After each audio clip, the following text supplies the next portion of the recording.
بسم اللہ الرحمن الرحیم الحمدللہ رب العالمین والصلاة والسلام علی اشرف الانبیاء والمرسلین اما بعد فاستعیذ باللہ من الشیطان الرجیم بسم اللہ الرحمن الرحیم السلام علیکم ورحمۃ اللہ وبرکاتہ۔ عزیز طلبہ کرام، امید کرتا ہوں آپ خیر سے ہوں گے۔ انشاءاللہ آج ہم تفسیر جلالین کے درس نمبر 291 میں سپارہ نمبر 19 سے سورہ شعراء کی منتخب کردہ آیت 214 کو پڑھنے کی سعادت حاصل کریں گے، جس میں کلام باری تعالی و کلام مفسر کا ترجمہ ہوگا۔ کلام مفسر کی تشریح و توضیح کرنے کی سعادت حاصل کریں گے۔ تو آئیے طلبہ کرام بلا تاخیر بڑھتے ہیں اپنے آج کے درس کی طرف۔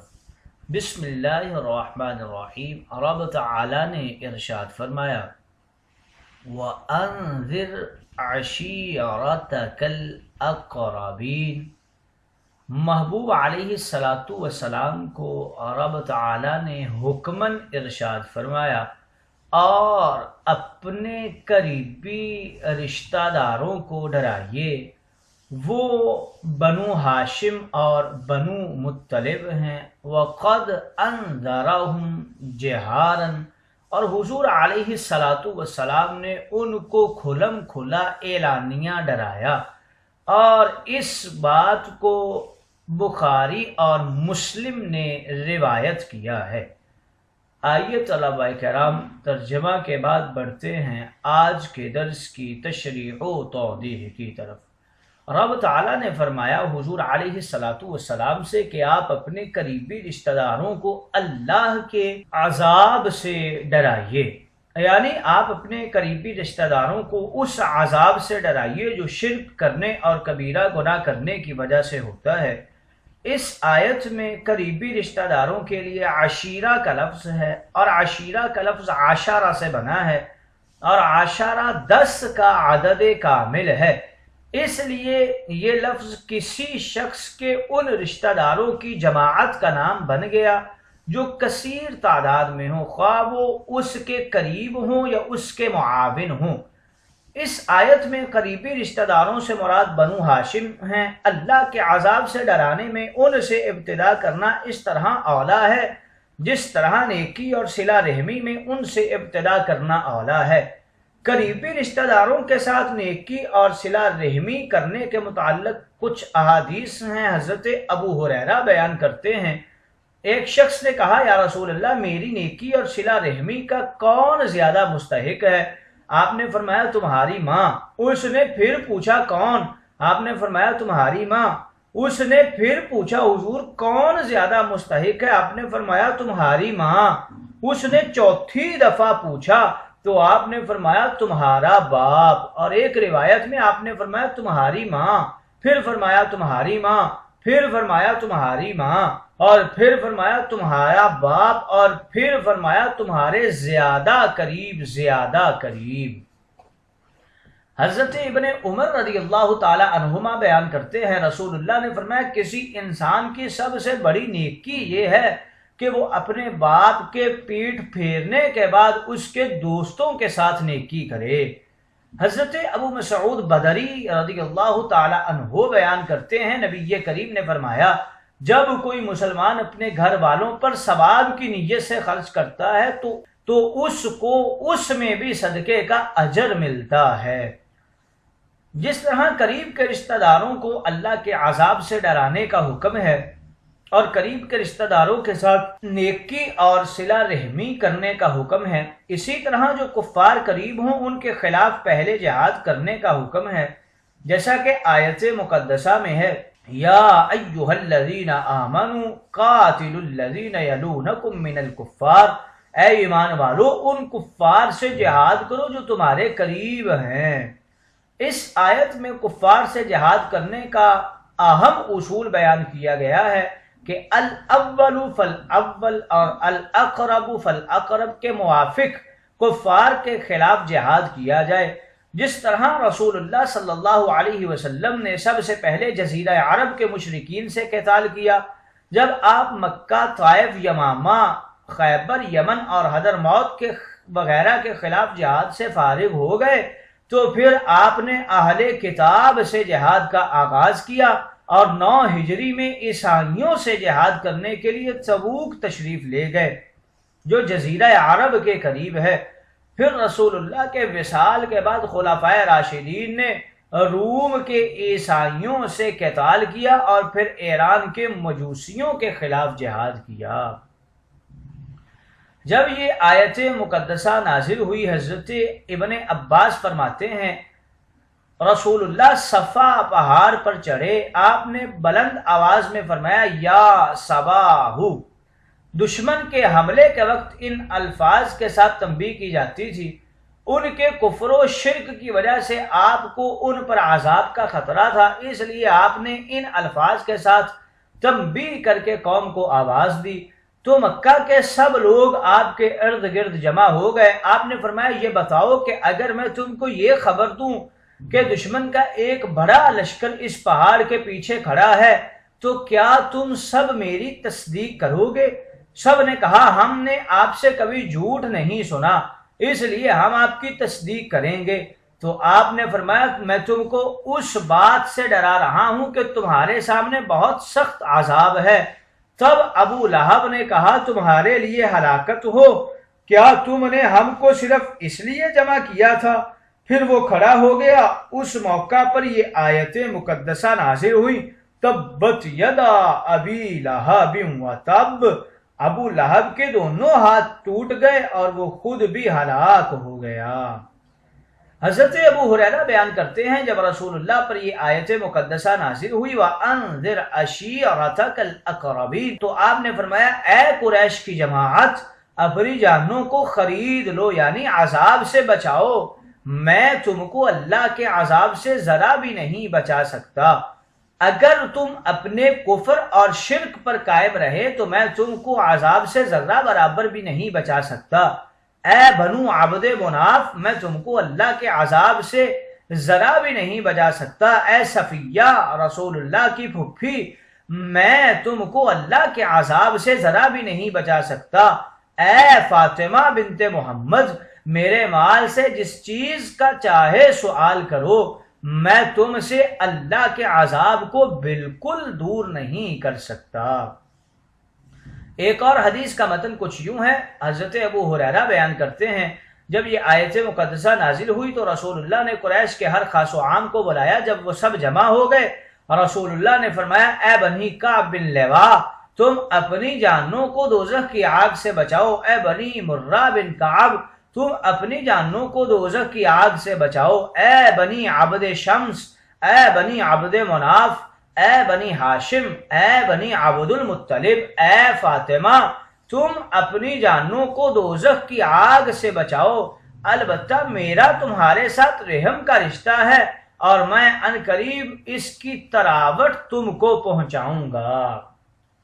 صحیح مسلم کی حدیث کے آخر میں ہے کہ رسول اللہ نے فرمایا میرا تمہارے ساتھ رحم کا رشتہ ہے، میں ان قریب اس کی تراوٹ تم کو پہنچاؤں گا۔ اس جملہ کی شرح میں قاضی ایاز مالکی لکھتے ہیں کہ رحم کو آگ کی حرارت سے تشبیہ دی گئی ہے جس کو پانی سے ٹھنڈا کیا جاتا ہے، یعنی میں تمہارے ساتھ صلہ رحم کروں گا اور تم کو فائدہ پہنچاؤں گا، مومنوں کو اکرام کروں گا اور کافروں کو ہدایت دوں گا۔ ملا علی قاری لکھتے ہیں اس حدیث کا معنی یہ ہے کہ اگر اللہ تمہیں عذاب دینا چاہے تو میں تم سے اللہ کے عذاب کو بالکل بھی دور نہیں کر سکتا، اور اس میں اللہ کی توحید کا بیان ہے۔ رسول اللہ ہر چند کے مسلمانوں کو اپنی شفاعت سے نفع پہنچائیں گے کیونکہ آپ شفاعت کریں گے اور آپ کی شفاعت قبول کی جائے گی، لیکن آپ نے یہاں مطلق نفع رسانی سے منع فرمایا تاکہ انہیں عذاب سے ڈرائیں اور صرف وہ شفاعت پر تکیہ نہ کر لیں اور ان کو آخرت کے لیے کوشش کی ترغیب دیں، اور فرمایا میرا تمہارے ساتھ رحم کا تعلق ہے، میں عن قریب صلہ رحم کروں گا۔ یعنی میں اپنے قرابت داروں کے ساتھ قرابت کی وجہ سے نیکی اور احسان کروں گا۔ اور رسول اللہ کا ہر خاص و عام کو اللہ کے عذاب سے ڈرانا۔ ایک دن رسول اللہ اپنے خطبہ میں آپ نے فرمایا کہ سنو، میرے رب نے مجھے حکم دیا ہے میں تمہیں ان چیزوں کی تعلیم دوں جو تم کو معلوم نہیں، اور اللہ نے آج مجھے ان چیزوں کا علم دیا ہے۔ اللہ نے فرمایا میں نے اپنے بندے کو جو کچھ مال دیا ہے وہ حلال ہے۔ میں نے اپنے تمام بندوں کو اس حال میں پیدا کیا کہ وہ باطل سے دور رہنے والے تھے۔ بے شک ان کے پاس شیاطین آئے اور ان کو دین سے پھیر دیا، اور جو چیزیں ان پر میں نے حلال کی تھی وہ انہوں نے حرام کر دی، اور ان کو میرے ساتھ شرک کرنے کا حکم دیا، جبکہ میں نے شرک پر کوئی آیت یا دلیل نازل نہیں کی۔ اور بے شک اللہ تعالیٰ نے زمین والوں کو دیکھا اور اہل کتاب کے چند باقی ماندہ لوگوں کے سوا تمام عرب اور عجم کے لوگوں سے ناراض ہوا، اور اللہ نے فرمایا میں نے تم کو آزمائش کے لیے بھیجا ہے، اور تمہارے سبب سے دوسروں کی آزمائش کے لیے میں نے تم پر ایسی کتاب نازل کی جس کو پانی نہیں دھو سکتا، تم اس کو نیند اور بیداری میں پڑھو گے۔ اور بے شک اللہ نے مجھے قریش کے جلانے کا حکم دیا۔ میں نے کہا اے میرے رب، وہ تو میرا سر پھاڑ دیں گے اور وہ اس کو ٹکڑے ٹکڑے کر دیں گے۔ اللہ نے فرمایا ان کو اس طرح نکال دو جس طرح انہوں نے تم کو نکالا ہے، تم ان سے جہاد کرو، ہم تمہاری مدد کریں گے، تم خرچ کرو، ہم تم پر خرچ کریں گے، تم ایک لشکر بھیجو، ہم اس سے 5 گنا لشکر بھیجیں گے، اپنے اطاعت گزاروں کو لے کر اپنے نافرمانوں کے ساتھ جنگ کرو۔ اللہ نے فرمایا 3 قسم کے لوگ جنتی ہیں، سلطان عادل جو نیکی کی توفیق دیا گیا ہو اور صدقے کرنے والا ہو، جو شخص رحم دل ہو اور اپنے تمام قرابت داروں اور مسلمانوں کے لیے رقیق القلب ہو، اور جو شخص پاک دامن ہو اور عیال دار ہونے کے باوجود سوال کرنے سے گریز کرتا ہو۔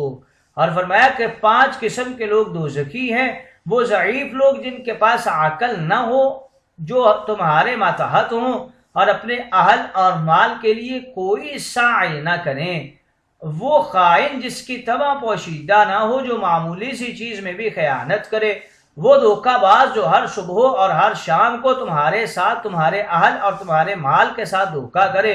اور اللہ تعالیٰ نے بخل یا جھوٹ، بدخو اور فحش کلام کرنے والے کا بھی ذکر فرمایا ہے۔ اہل بیت اپنے دیگر قرابت داروں کو رسول اللہ کا آخرت میں نفع پہنچانا۔ حضرت ابو سعید فرماتے ہیں کہ رسول اللہ منبر پر تشریف فرما تھے اور آپ نے فرمایا کہ ان لوگوں کا کیا حال ہے جو یہ کہتے ہیں کہ رسول اللہ کی قرابت آپ کی قوم کو نفع نہیں پہنچائے گی۔ بے شک میری قرابت دنیا میں اور آخرت میں مجھ سے ملی ہوئی ہے۔ اے لوگو، جب تم حوض پر آؤ گے تو حوض پر میں تمہارا پیشوا ہوں گا۔ حضرت ابن عباس بیان کرتے ہیں رسول اللہ نے حضرت فاطمہ سے فرمایا بے شک اللہ عز و جل نے فرمایا وہ نہ تمہیں عذاب دے گا نہ تمہاری اولاد کو عذاب دے گا۔ حضرت ابن عباس رضی اللہ تعالی عنہ بیان کرتے ہیں رسول اللہ نے فرمایا میں نے اپنے رب سے یہ سوال کیا کہ میں جس کو بھی نکاح کا رشتہ دوں اور جس سے بھی نکاح کروں وہ اہل جنت سے ہوں، تو اللہ نے مجھے یہ عطا کر دیا۔ ابو منصور ماتوریدی التاویلات النجمیہ میں لکھتے ہیں اللہ تعالیٰ نے جو فرمایا وَأَنذِرْ عَشِيرَتَكَ الْأَقْرَبِينَ، اس میں حقیقت کی طرف اشارہ ہے، یعنی فلا انصاب بینہم یومئذ ولا یتساءلون، جس دن سور پھونکا جائے گا نہ آپس کے رشتے ہوں گے نہ آپس میں سوال کرنا ہوگا۔ اور نبی کریم نے فرمایا کہ قیامت کے دن ہر نسب منقطع ہو جائے گا سوائے میرے نسب کے، یعنی آپ کا نسب ایمان اور تقوی ہے، جیسا کہ آپ نے فرمایا ہر مومن متقی میری آل ہے۔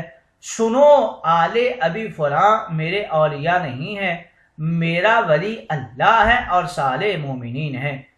اس میں اشارہ ہے کہ جس کا دل نور ایمان سے روشن ہوا وہ اپنے رشتہ داروں کے چراغ سے روشن نہیں ہوا، خواہ رشتہ دار اس کا والد ہو۔ نبی علیہ الصلاۃ والسلام کی اتباع اللہ کی اقتداء میں یہی رمز ہے۔